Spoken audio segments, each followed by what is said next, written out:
কারণ 2001-এ নির্বাচনের আগে জ্যোতিবাবু পদত্যাগ করে ওনাকে দায়িত্ব দিয়েছিলেন। পরে একে জিতেছিল এবং একের পরে দুয়েও 235 আসন নিয়ে বামফ্রন্ট ক্ষমতায় এসেছিল। আমি সেই সময় বিধায়ক হিসেবে এখানে নির্বাচিত হই। আমি দূর থেকে বুদ্ধবাবুকে দেখতাম, তার বক্তব্য শুনতাম এবং বুদ্ধবাবু 2007 সালের 7ই জানুয়ারির পরে মহাকরণে তার আত্মসহায়কের মাধ্যমে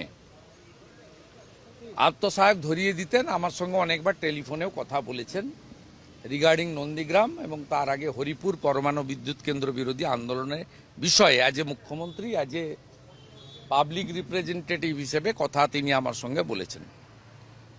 কিন্তু আমার সঙ্গে ফেস টু ফেস কথা আমার পিতৃদেবের সঙ্গে অনেক আগে থেকেই হতো, বিধানসভায় হতো। কিন্তু আমার সঙ্গে কথা উনার রয়েছে প্রথম 2007 সালের 12ই মার্চ রাজ্যপালের ভাষণের উপরে বক্তৃতা ছিল এবং সেখানে আমাকে তৎকালীন আমার দলের পক্ষ থেকে বলার সুযোগ দেওয়া হয়েছিল 20 মিনিট। তা আমার বক্তব্য উনি সেদিন হাউসে এসে শুনেছিলেন। সাধারণত মুখ্যমন্ত্রী বা লিডার অব দি হাউস তিনি লিডার অব অপোজিশনের স্পিচ শোনেন এবং রিপ্লাই দেন। কিন্তু প্রথম তিনি সেদিন শুনেছিলেন, কেন শুনেছিলেন আমি জানি না।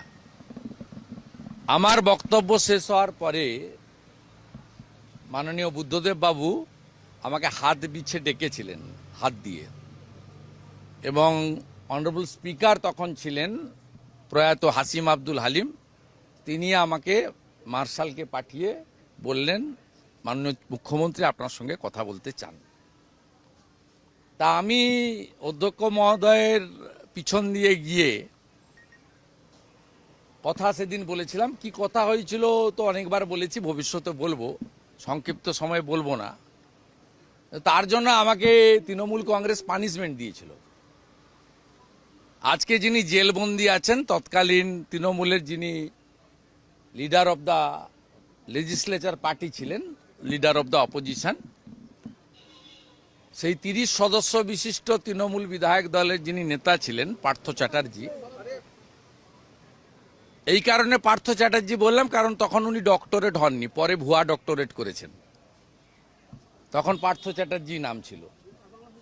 সেই পার্থ চ্যাটার্জির কাছে নির্দেশ এসেছিল আমাকে যাতে আর বলতে না দেওয়া হয়।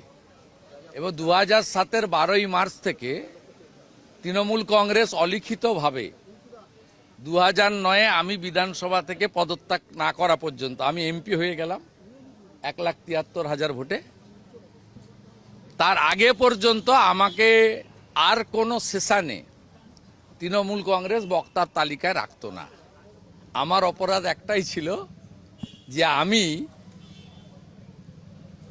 Leader of the Trinamool Congress legislature party তার অথবা তৃণমূলের মালিকের পারমিশন ছাড়া কাউকে জিজ্ঞেস না করে সরাসরি বুদ্ধবাবুর সঙ্গে ডেকে ফেলেছেন। আমি চলে গেছি। আমি তখন junior MLA, first time elected. আমি চলে গেছি। এই অপরাধে আমাকে শাস্তি পেতে হয়েছিল। সেইটা আজকের এই বিধানসভায় এসে আমার মনে পড়ে যাচ্ছে। তাই বুদ্ধবাবুর বিদেয়ী আত্মা অমরত্ব পাক এবং তিনি পশ্চিমবাংলার তার রাজনৈতিক নীতির বিরোধী আমরা ছিলাম, আছি, ভবিষ্যতেও থাকব। কারণ কমিউনিস্ট পার্টির নীতির সঙ্গে ভারতীয় জনতা পার্টি বা জাতীয়তাবাদী দলের নীতির আদর্শের সঙ্গে কখনোই মেলে না। তাই ব্যক্তি বুদ্ধদেব ভট্টাচার্য তার সততা, নিষ্ঠা, তার সহজ সরল অতি সাধারণ জীবনযাপন আজকের দিনের রাজনীতিবিদদের কাছে একটা বড় ব্যতিক্রমী দৃষ্টান্ত বলে আমি মনে করি।